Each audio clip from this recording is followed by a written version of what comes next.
Good news today from the Obama administration. Rolling Stone reports, Jeff Goodell writing there, that in fact he might block the northern part of the Keystone pipeline.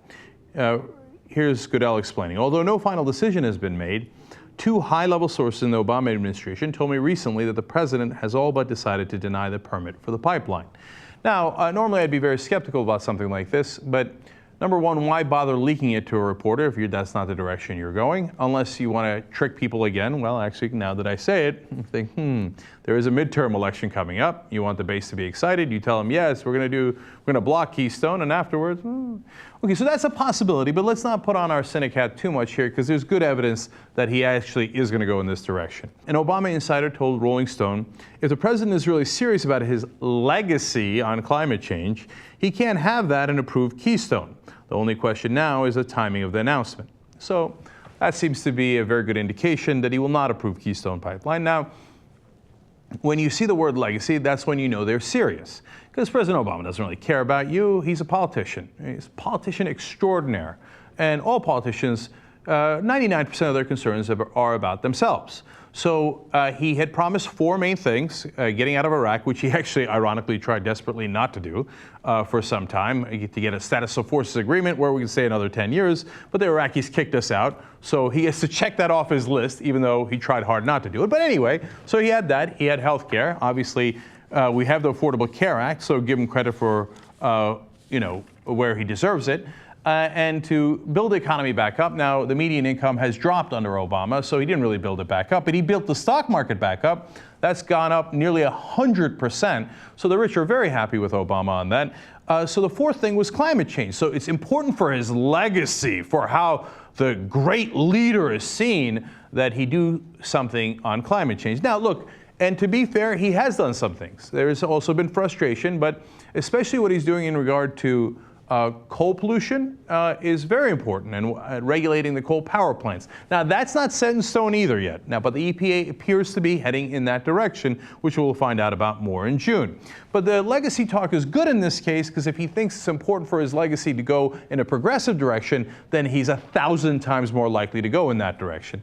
To that point, he brought on recently John Podesta, who used to run Center for American Progress, right? So now he was also initial advisor to Obama during the transition, but then Obama packed his administration with the most conservative Democrats and sometimes non-Democrats that he could find. Now, Podesta coming back into the administration, given that he's actually a fairly solid progressive, especially on climate change, is good news. In fact, he says, taking action on climate is one of the most important goals in the president's second term. He feels a profound and urgent obligation to get as much done as he can before he leaves office.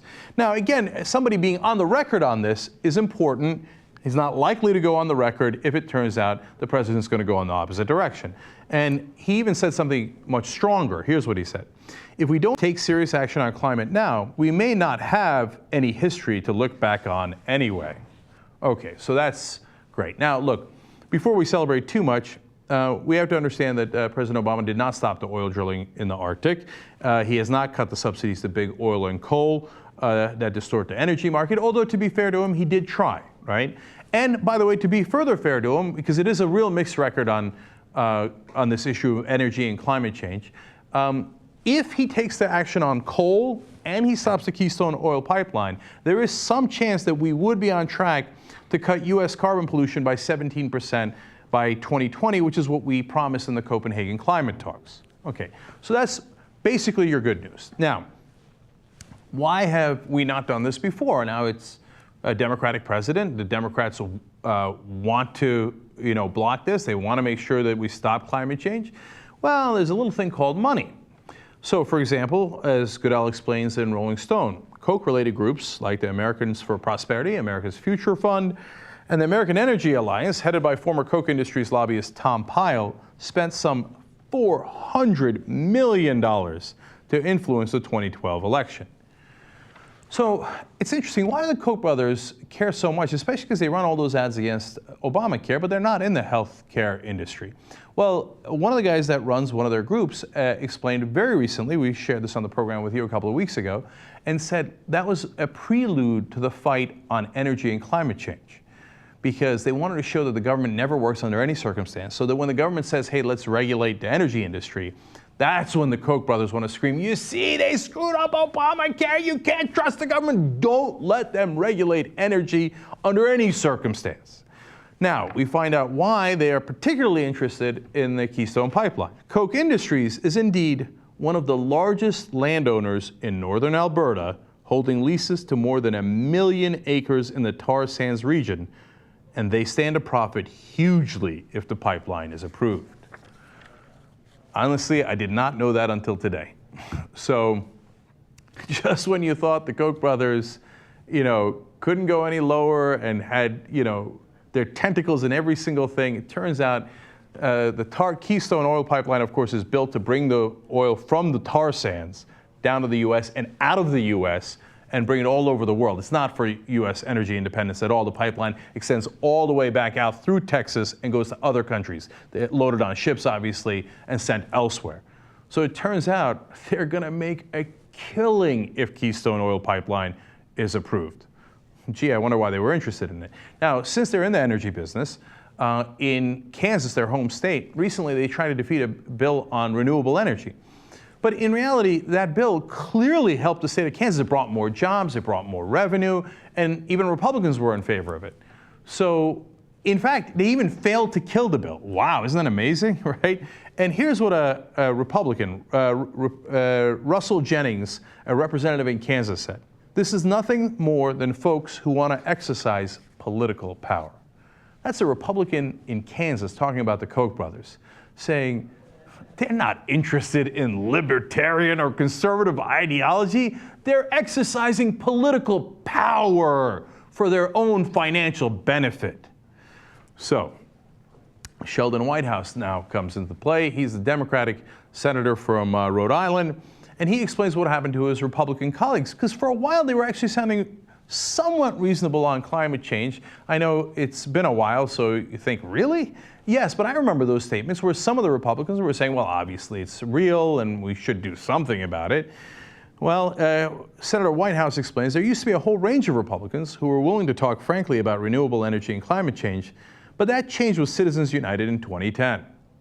In other words, after the Supreme Court said unlimited money goes to independent expenditures, do the $400 million that the Koch brothers wound up doing after Citizens United, the Republicans were like, we're not going to talk about this anymore. We got hundreds of millions of dollars in political booty waiting for us. No, we're not having real debates about ideology anymore. Bought and paid for. Senator Whitehouse says one last thing. He said, I've had Republicans who come up to me and say, you think you have problems with the Koch brothers? You don't know what problems are. Isn't that interesting? The Koch brothers actually pose bigger problems for Republicans. Because they go to Republicans and they'll say, we'll primary the living hell out of you. And we'll pretend that it's for conservative reasons, to get somebody more right-wing. No, it's to get someone who will be in our back pocket and approve things that is going to give us billions of dollars in extra profits. And if you're not in our back pocket, we will destroy you. And they use that threat against Republicans even more than they use it against Democrats. That is why that threat has succeeded in buying almost the entire Republican Party. Now, why in the world, with all this power that the Koch brothers have and the $400 million, et cetera, are we even in this contest? Well, part of it is honestly the legendary work that people opposed to the Keystone pipeline did. And I have to confess that I was skeptical about it. Bill McKibben and the others, the protesters, they were out there 24/7. And they got great media attention to it, and they embarrassed the White House into delaying the decisions until the tide swung in our favor. So all of the credit to them. But why now? Why all of a sudden the White House goes from leaning, actually it appeared 50-50, but from the tea leaves, I thought that they were leaning in favor of doing the pipeline. Now they appear to be leaning against doing the pipeline. Let me give you one last quote from the Rolling Stone article. In the 2014 election, it doesn't hurt that billionaire Tom Steyer has pledged that his political action committee, Next Gen Climate Action, will spend $100 million targeting climate deniers and Keystone supporters. It's amazing what a little money does. All of a sudden, we got $100 million on our side. Democrats are like, wait, what were you saying again? Because all of a sudden, I'm really interested in what the protesters were saying. Very, very interested. Where's that $100 million again? Now, that is not the only factor, but if you think that wasn't a factor in swinging the tide, you're not paying attention to American politics.